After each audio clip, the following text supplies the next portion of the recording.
Okay, yeah, I'm a genius. I simply had to touch on a different icon at the top of the screen, so I think I've got this going here. All right. Okay, so here's an example of a mutual fund. You can see the company name up in the top left corner. It's called Maurer, M-A-W-E-R. And I got to tell you, if you're going to buy mutual funds, this would probably be one of the companies I would consider. They're a pretty good company. Okay, so we're going to look at one of their funds. You can see here they have quite a few: U.S., global, they have bonds, stocks, etc. So here's just one I want to show you, called the Maurer Canadian Equity Fund. Okay, so these are some stats about the fund as of December 31, 2019. Now, one thing I want to show you here is this star rating. Okay, Morningstar 4-star rating. I like Morningstar. I've shown you Morningstar website quite a few times in class, but I got to tell you, you should not invest based on the Morningstar rating. Okay. Do your own research if you want. Google as to why not, but studies have shown that investing using the rating system from Morningstar will not be a good thing going forward. And the reason is they give ratings on past performance, which isn't necessarily indicative of future performance. Okay, so please ignore that. Anyway, here you can see there are two fund managers, meaning these are the people that do the active investing within this fund, Vijay and Jim. And notice they're both CFAs and MBAs, so good educations, and I'm sure they're really smart guys. Okay, they have 3.2 billion, it looks like, invested in this fund, and you can see the management expense ratio right there, 1.16. So that means every single year, whether the fund goes up, down, or doesn't change, Vijay and Jim will take or withdraw 1.16% of the total value of the fund out. And that is the revenue for this particular mutual fund business. Out of that revenue, they will pay Jim and they will pay Vijay and they will cover all their costs and pay all their other employees, and whatever is left over is profit for Maurer. Okay? So you can see here, what does this fund invest in? The fund invests primarily in securities of large cap Canadian companies. T-bills or short-term investments not exceeding 3 years to maturity may also be used from time to time. So they invest in Canadian large cap and they have a little bit of cash on the side. Okay? If we look at their performance, it's actually quite good. Okay? I don't think I can draw on this. I'm going to try. No, I can't. But look over in the 10-year column on the right and notice that this fund has a 10-year annualized return of 10% versus the S&P Canadian index of only 6.9. So really, really good. Okay, and I'm not being sarcastic. That is a really good return. So here, at least, for the past 10 years, Jim and Vijay truly have been able to buy good companies, avoid bad companies, and have beat the index for 10 years on average. That is an excellent track record. Okay? Notice if in the middle it says number of holdings 38. So their mutual fund owns about 38 companies, opposed to the index, which would hold hundreds. Okay, so they really are focusing on good companies and avoiding bad. Now, we're going to talk a little bit later. I'm going to show you some statistics on the ability of mutual funds to beat the index. Okay, but here's one. This is one example where they have. Now, so here's the question. If you're going to hold Canadian investments in your portfolio, would it maybe make sense to use this mutual fund? Because even though it charges you a fee of 1.16, there it is there at the top, even after the fee, because all these return numbers you see are after fees, so even after their higher fee, they've been able to get 10% per year for 10 years versus 6.9 for the S&P. That's a big difference. That's a big difference. And if Jim and Vijay could keep that up, you're going to do much better with this mutual fund than you can with an index. Okay. Now, we're going to try to answer that question later, but we have to keep that in mind. Maybe we should use active management, because here's some proof, at least for 10 years, that Vijay and Jim could do it. The problem is, all of this shows us is that Jim and Vijay have been able to beat the index for 10 years. It's not a promise that they will beat the index for 10 years. Now, you might think, well, if they've been able to do it for 10 years, that's a pretty good indication they probably can going forward, and I wouldn't necessarily disagree with that.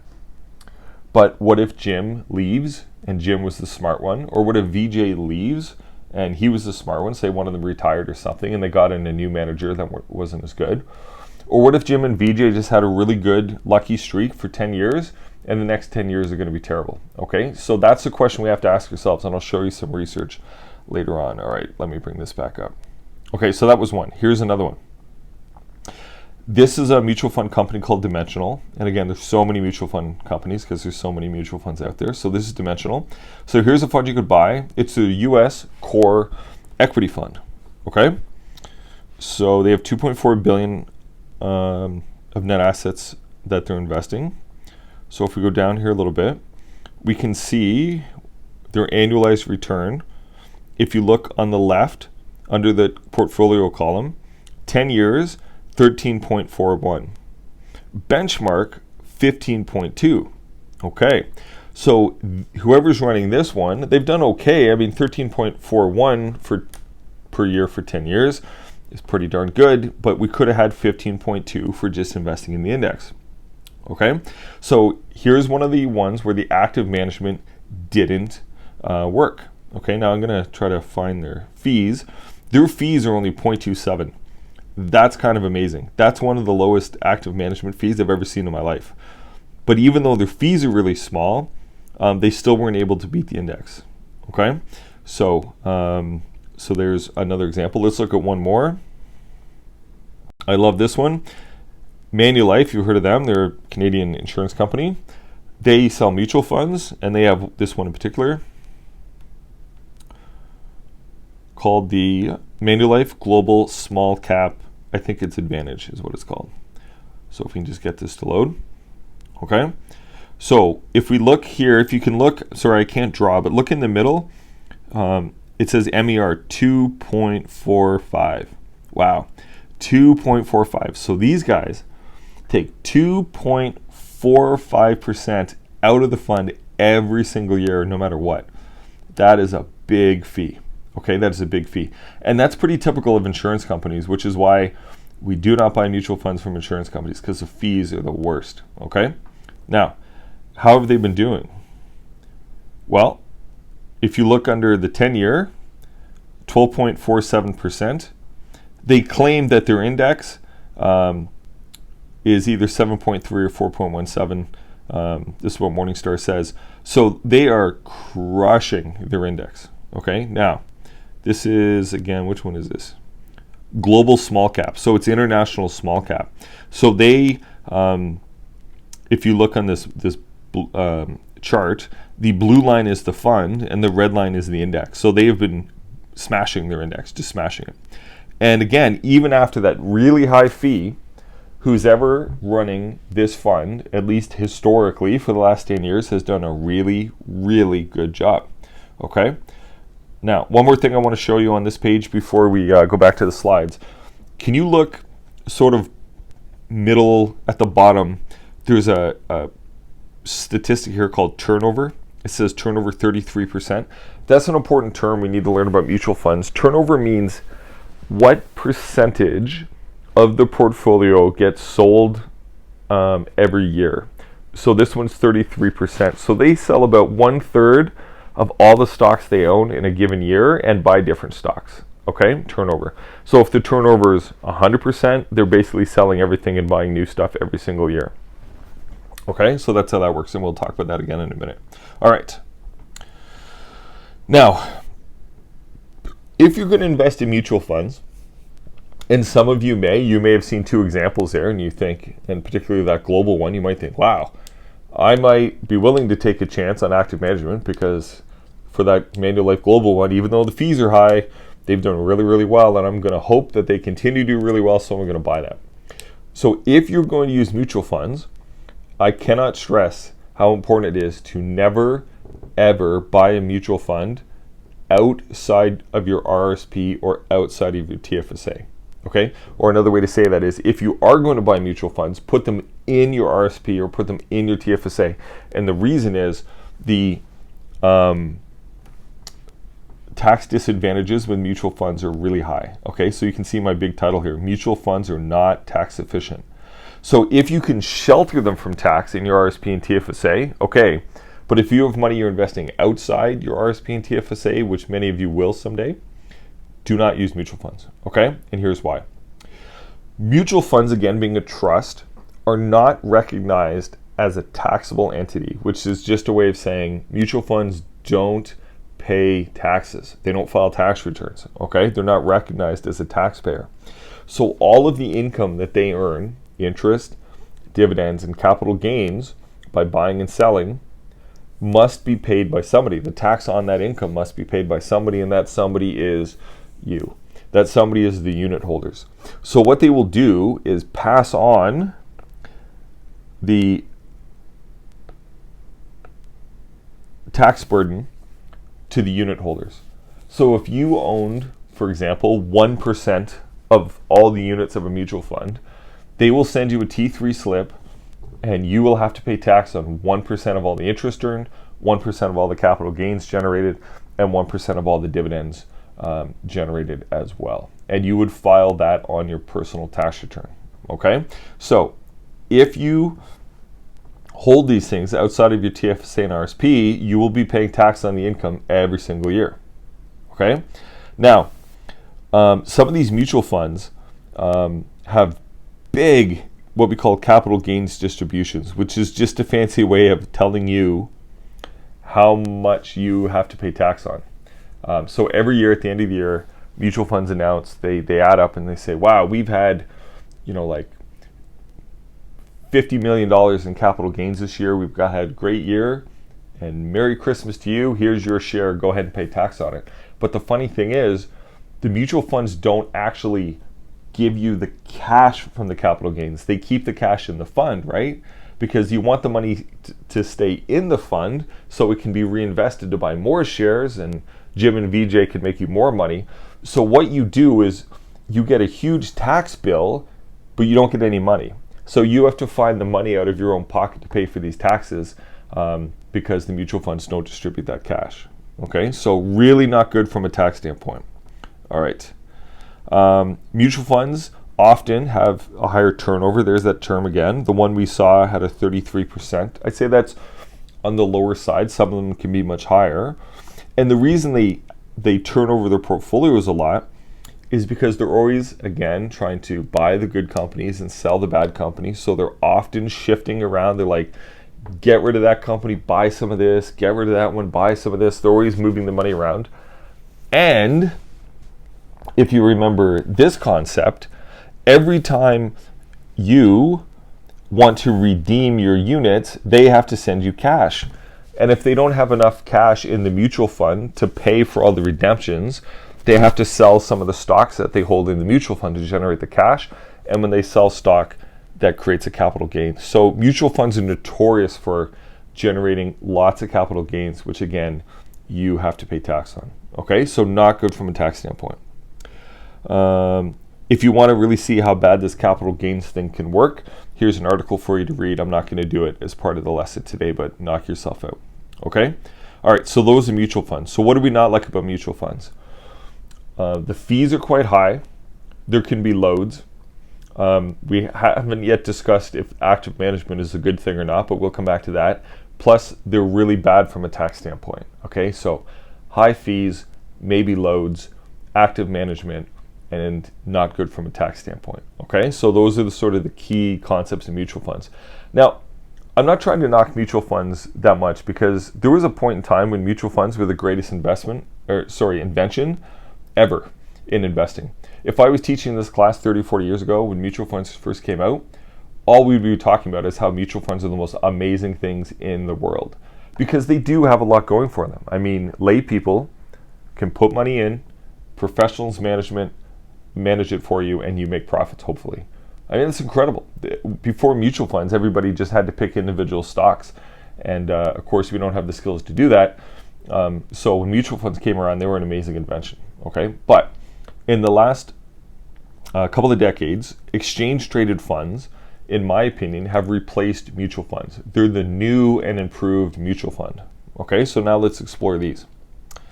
So they work in the same sense that investors pool their money into the ETF and the ETF will take that money and they will invest it. So they work very similar to mutual funds in that regard, but there are a few key differences, okay? The first one is ETFs trade on stock exchanges.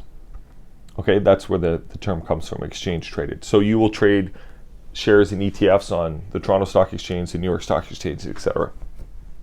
Okay, so why that matters is instead of, in this case, transacting back and forth with the actual mutual fund, instead, the ETF will be up here. It will be investing all the money just like a mutual fund does. And when you don't want your shares, say you have 100 shares, if you want to sell them, you don't sell them back to the ETF. Instead, you sell them to another person on the stock exchange. And they, of course, send you money. Okay? So different. You're transacting with other investors on the stock exchange, not with the ETF. So who cares? Why does that matter? The first thing that's good about that is you can trade them during the day if you want. Okay, you don't have to wait to the end of the day to execute your trade. You can day trade ETFs if you wanted. I really don't think you should, but hypothetically you could. Okay, so that's one thing. But the other point is, I must have it coming up in a future slide, is because you're trading back and forth with other people, the ETF doesn't have to generate cash to redeem your shares. So they can keep all of their cash invested all of the time, and they generate very, very few capital gains. They are experiencing capital gains because the shares they own are going up in value, but they're not realizing capital gains because they don't need to sell stocks to redeem units or redeem shares. So the turnover is very, very, very low. So if you're going to hold investments outside of an RSP or TFSA, definitely want to use ETFs because they have an extremely low turnover. All of the cash is kept within the fund, which means you have a very low tax burden. So that's awesome. Okay, what else do we know? ETFs don't have loads. It's just not a thing. So you can avoid that fee immediately. Okay, you might pay a tiny commission to your broker, depending which broker you use. There's a couple options now where you don't pay any. So no loads. I use TD right now, and I pay $9.99 to trade to buy. If you use Questrade, and I've heard from some of your classmates that Wealthsimple is also doing this, you can open accounts there, including TFSAs and RSPs, and pay no fees whatsoever to buy ETFs. Totally free to buy. Okay? So no loads is one thing, but here's the better one. The MERs are much lower. Like much, much, much, much lower. Okay? The reason for this is most ETFs are not actively managed. Okay? They're not actively managed. What they do is simply buy the entire market. To use my term from a couple classes ago, they buy all the boats. All right? So if you wanted to buy a ETF that invests in the US market, you could buy one that invests in the whole US market, and they charge you almost nothing in fees because there's no decisions to be made. They just buy the market. There's no research, there's no plane tickets, there's no staff, there's no anything. They simply just invest in the whole market. And because of that, it's very cheap to run an ETF, like very, very, very cheap. So they charge you almost nothing to do it. So let's look at a couple examples here. Okay. So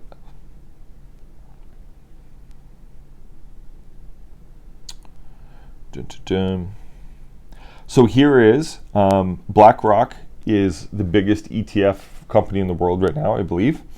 And here's an ETF that they have. You can see the ticker symbol in the blue box. It's called XIC. That's the symbol that trades on the exchange under. And it's called the iShares. iShares is just the brand. It's like Nike or Reebok. So it's the iShares Core S&P TSX Capped Competent Index. Very fancy name, right? What does that mean? Go down a little bit. Look here in the gray box on the left. Why XIC? Why would you buy this? You would buy this to own the entire Canadian stock market. The entire Canadian stock market at a low cost. Okay? So we can see the returns. Now again, you can see the return 6.38% for 10 years. Not as good as what Jim and VJ did, remember? So this is an example of passive management. They're not trying to buy the good companies and avoid the bad. They just buy all of them, which means they are buying the good companies and they're buying the bad companies. So it hasn't done as well. Okay, and I know what you're thinking right now. You're like, okay, wait a minute. Isn't this really suggesting I should buy Jim and VJ's fund and not this? We'll see. Okay, so keep that question in the back of your mind and we'll address it in a little bit. Okay, so key facts. What do we see here? Where's the... Here we go. Fees. Look at the management fee. 0.05%. And the MER is 0.06. That's basically zero. So they take out 6/100ths of 1% of the fund of year. It's literally almost nothing, which means all of the gains that this fund makes, you pretty much get to keep. They take almost nothing out. Okay, so that's one example. Let's look at another one here. I've shown this one in class before. I absolutely love this one. It's one of my favorite ETFs. I think it makes a solid foundation in anybody's portfolio. I own it myself. It's colossal. So this one, VTI, owns the entire US stock market. If you can look on the bottom right, expense ratio, 0.03. That's insane. That's effectively zero. I hope we can all agree on that. Okay, so I want to find another stat for you here. Look on the right, number of stocks, 3,551 stocks. So what that means is if you bought one share of this ETF, okay, they would take the money that is in the fund and invest it in 3,551 companies for you and charge you 0.03% to do that. Effectively nothing. It's an amazing deal. Just an amazing deal. Okay, so ETFs, super low fees compared to mutual funds. We saw one mutual fund was like 2.45%, right? Okay. Now, ETFs also much more tax efficient. We've talked about that. So to recap, ETFs, they trade during the day. Not that that really matters, but they do. No loads, very low fees, passive management. Okay, so a big contrast between the mutual funds. Mutual funds are active most of the time. ETFs are passive most of the time. Mutual funds have high fees. ETFs have low fees. So the big difference then is this idea of active versus passive management. Active versus passive management. Which one do we want? Are we willing to pay the high fees for the active management, or should we pay low fees and get passive management? That's the decision we have to make. Okay? Now, again, the mutual funds are generally actively managed. They charge you high fees. Whoops, sorry about that. They charge you high fees because they've hired experts. They've hired Jim and VJ to do all of the investing. Okay? And again, you have to ask yourself, are you willing to pay that fee for that advice? That's the question. Now, we already talked about this. Here's some more examples if you want. I'm not going to look at them right now, but there's some more you can look at. So passive management, again, we've said active management is buying good companies, trying to avoid bad companies. Passive management is just buying everything. And the term we use for this kind of fund is index. ETFs are generally what we call index funds. So I want you to think of an index as a list or a basket of stocks. And if you remember, I showed you that one just a second ago that bought the entire US stock market, 3,551 different companies. That's the whole US market, basically. So it's an index of the entire US market. Okay. The S&P 500 is an index. It's one we hear that term a lot. So it is an index of US large cap blend. So the geography is US, the size is large cap, and then this is value and growth because it'll have both in there. Okay, so S&P 500 is an example of an index. All right, let me get rid of these, sorry. There's got to be an easy way to do this. All right. So we can simply use index funds, preferably ETFs and not mutual funds. You can find some mutual funds that also follow an index, but they will charge you way more in fees to do that than an ETF, so why bother? So we can find index ETFs to build our portfolio based on the three things that I think we should build a portfolio on: geography, size, and value versus growth. Okay? So back to this active investing versus passive, because this is a never-ending debate. And I literally showed you two examples where active was doing better than passive. So Jim and VJ were beating the Canadian market quite handily. That Manulife Global Small Cap Equity Fund was beating the International Small Cap Index handily. I mean, those were two really good actively managed funds.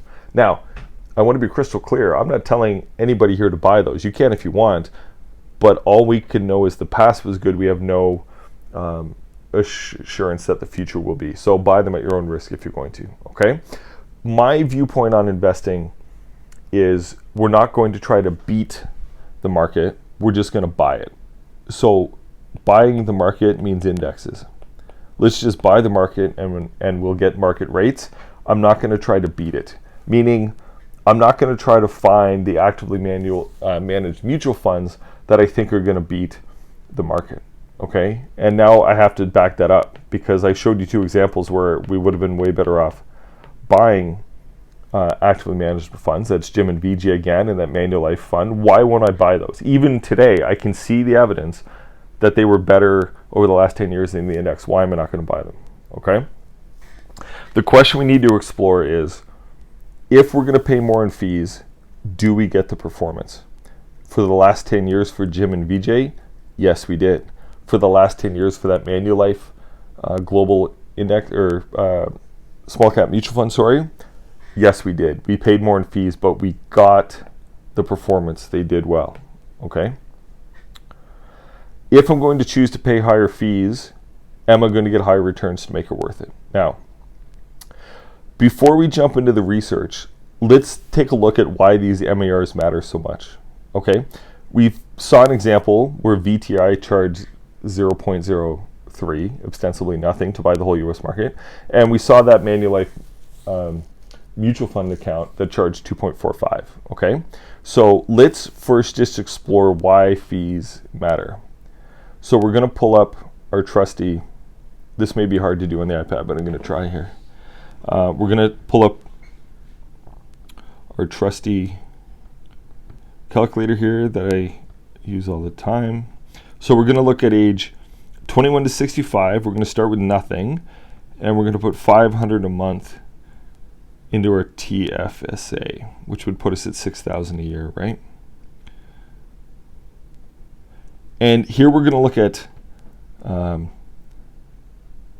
let's just do 8, and this is 10. So this is a 2% difference.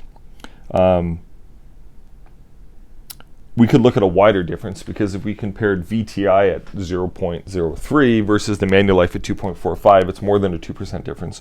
But let's just look at the 2% difference, okay? And you can see here, over time, over your lifetime, paying a couple percentage points in fees is colossally damaging to your results. With the 8% return, you would have had 2.2 million. With the 10% return, you'd have 4 million. You'd have about double. I just want you to think about that for a second. A 2% fee difference per year means you have half as much money over your lifetime. Millions of dollars, millions. And that was just your TFSA. Now I want you to think about your RSP, which you could put in way, way, way more money.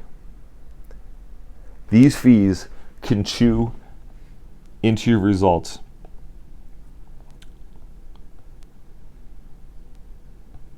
so much. So now let's look at, you're making some serious buckets, so you're putting money in your RSP as well. Check it out. It's about half again, but look at the dollars adding up. So it's unequivocal for us to say that fees matter. Fees matter big time. But the but is, we will happily pay the fees if the people running the mutual fund can continually beat the index after fees. Jim and VJ have for the past 10 years, and that Manulife fund has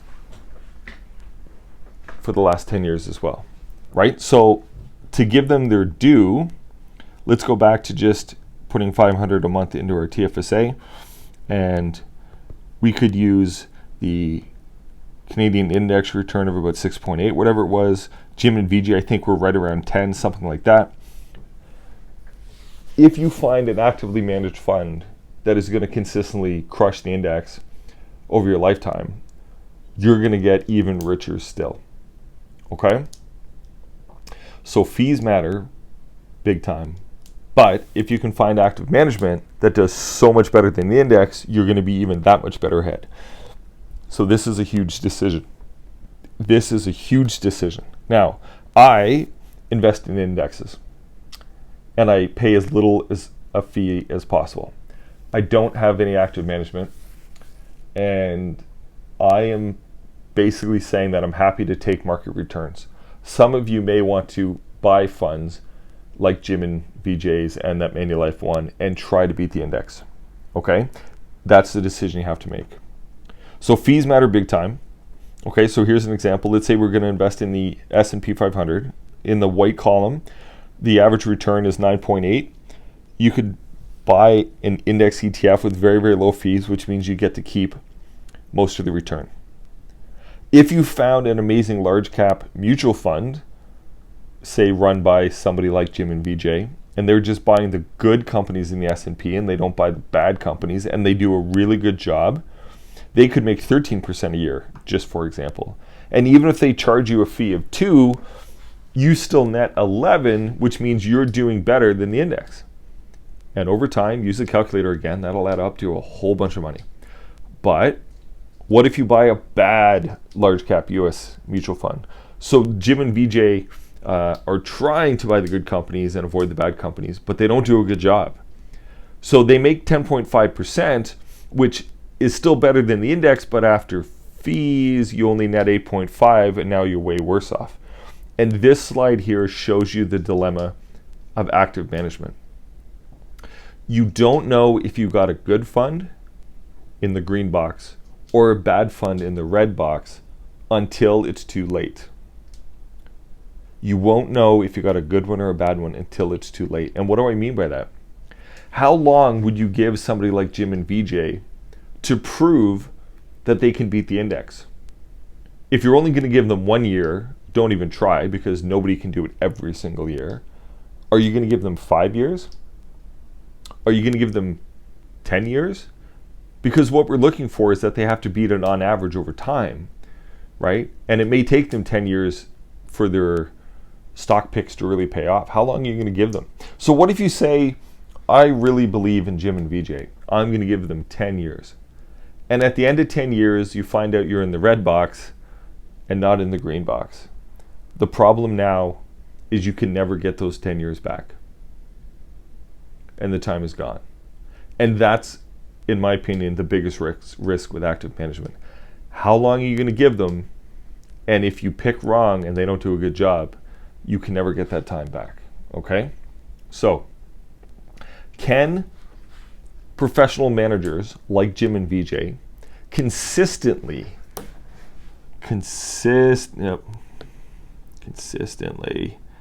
beat the average market return by more than their fees? And the research says, I don't think so. Okay? So this is independent research. It's not biased in any way. So here's the biggest one people look at. It's called the SPIVA report. You can Google it. I suggest you do. This is telling us what percentage of active funds were outperformed by the benchmarks over 1, 3, and 5 year. So I don't know why they worded it this way. Another way to say this is what percentage of actively managed mutual funds did worse than the index. Look at the numbers. They're huge. So another way to say this is the vast majority of actively managed mutual funds do worse than their index. Okay? And I'm highlighting the countries we're going to invest in most. So the odds are that if you try to pick an actively managed mutual fund you will find that in 1, 3, and 5 years and over 10 and so forth, that you didn't pick one that beats the index, because the statistics show that almost none of them can do it consistently over time. Now, I happen to pick Jim and VJ who have, and what an insane coincidence that I promise you, when I created these slides 5 years ago, I just randomly Googled some and I picked them, and those two just happen to be doing better. What are the odds? Because you can see here statistically it almost never happens, okay? Now, managers of actively managed funds like Jim and VJ really need to convince you that they can beat the market, because if they can, you will put your money into their fund, and the more money they have in their fund, the more revenue Jim and VJ make, okay? And remember, mutual funds are businesses. So they're going to say to you, why just buy the index? You're just getting the average market return. Who wants to be average? Let's be better than average. But the thing is, after fees, most actively managed funds can't even beat the average. So I don't mean to be confusing in my words here, but buying the index means you'll be better than average most of the time, because on average, looking at this slide, most actively managed mutual funds can't do it. And these are the pros, I will remind you. They're the pros. They're the CFAs, the MBAs, and the everything else. They have all the software, all the computers, all the research, all the experience. And I've heard all the pitches from these guys, and girls. They wear nice suits, they're super smart, they tell an amazing story about why they can beat the market, but the stats show they almost all can't, okay? But I know what you're thinking. Why don't we just find the Jim and the VJs, or the really, really, really, really good ones? Because if we go back here, these numbers aren't 100%. So why don't we find the ones that can? Why don't we find the ones that can beat it, and we'll just buy those mutual funds, right? And my analogy here is, there are superstars in sports that are pretty much the best every year, right? So aren't there mutual fund managers like that too? I say, like, if you like basketball, why don't we just use the LeBron James of mutual funds? Because you know he's going to be good pretty much every single year, okay? So there was a bunch of studies done on this concept called persistence of performance, meaning if you perform well, can you continue or persist to perform well? So this was a study done back in March 2012 and 2014. In red here, of the 687 funds that were in the top quartile, meaning top 25% of funds, as of March 12th, only 3.78 managed to be in the top quartile 2 years later. Wow. Less than a quarter of the top mutual funds were still only at the top the very next year. Okay. And it says here, you might actually be better suited by just throwing a dart at a list of mutual funds. Past performance was not an indicator of success 96% of the time.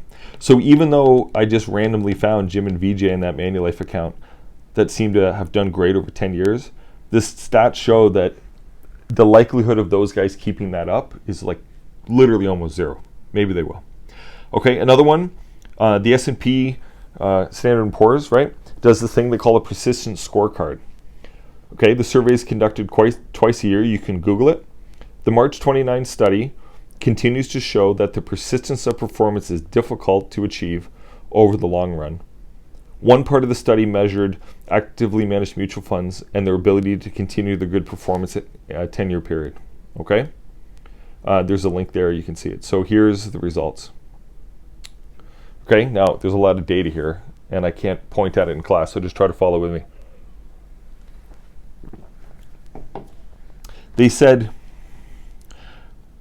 funds that started,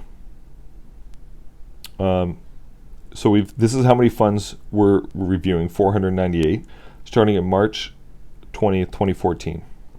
Okay.